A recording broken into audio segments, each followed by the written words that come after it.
ಹೇಗಿದ್ದೀರಾ? ಆರಾಮ. ಮೊಟ್ಟ ಮೊದಲನೇದಾಗಿ ಈಗಿನ ಬೆಳವಣಿಗೆಗಳ ಬಗ್ಗೆ ಕೇಳ್ಬಿಡ್ತೀನಿ. SIT ನ ಸ್ವಾಗತಿಸಿದ್ದೀರಾ? ಖಂಡಿತ. SIT ಕಾರ್ಯಾಚರಣೆ ನಡೀತಾ ಇದೆ, ಏನು ಹೇಳ್ತೀರಾ ಇದ್ರ ಬಗ್ಗೆ?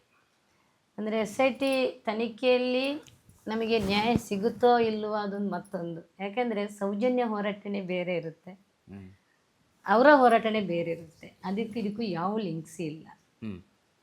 ಅವನು ಹೂತಾಕಿದ್ದಾನೆ, ನಾನು ತೋರಿಸ್ತೇನೆ ಅಂತ ಹೇಳ್ತಾ ಇದ್ದಾನೆ. ಅದು SIT ತನಿಖೆಗೆ ಬಿಟ್ಟಿದ್ದು. ಆ ತನಿಖೆಯಲ್ಲಿ ಒಂದು ಸರಿಯಾದ ಒಂದು ದೇವರ ಹೆಸರಲ್ಲಿ ತನಿಖೆ ಮಾಡಿದರೆ ಖಂಡಿತವಾಗಿ SIT ಮೇಲೆ ನಮಗೆ ನಂಬಿಕೆ ಖಂಡಿತ ಇರುತ್ತೆ. ಇವಾಗ ಸರ್ಕಾರದಲ್ಲೂ ಕೂಡ ನಮಗೆ 13 ವರ್ಷದಿಂದ ಕೂಡ ನಾವು ಹೋಗಿ ಮನವಿ ಕೊಟ್ಟಿದ್ದೀವಿ. ಅದು ಕೂಡ ಇವತ್ತಿನವರೆಗೂ ನಮಗೆ ಯಾವ ಇದು ಕೂಡ ಕೊಟ್ಟಿಲ್ಲ.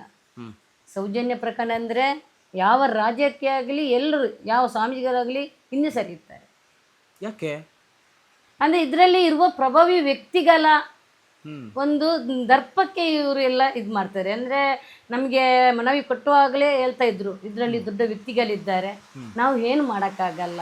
ಆ ರೀತಿಯಲ್ಲಿ ನಮಗೆ ಅದು ಅಷ್ಟು ವರ್ಷದಿಂದಲೇ ನಮಗೆ ಒಂದು ಹೇಳುವಂಥ ಮಾತು ಇದ್ದು, ಯಾರ್ಯಾರಿದ್ದಾರೆ ಯಾರು ಮಾಡಿದ್ದಾರೆ ಅದು ಎಲ್ರಿಗೂ ಗೊತ್ತು. ಅದೇ ಮುಂದೆ ಯಾರು ಬರುವುದಿಲ್ಲ. ಅಲ್ಲ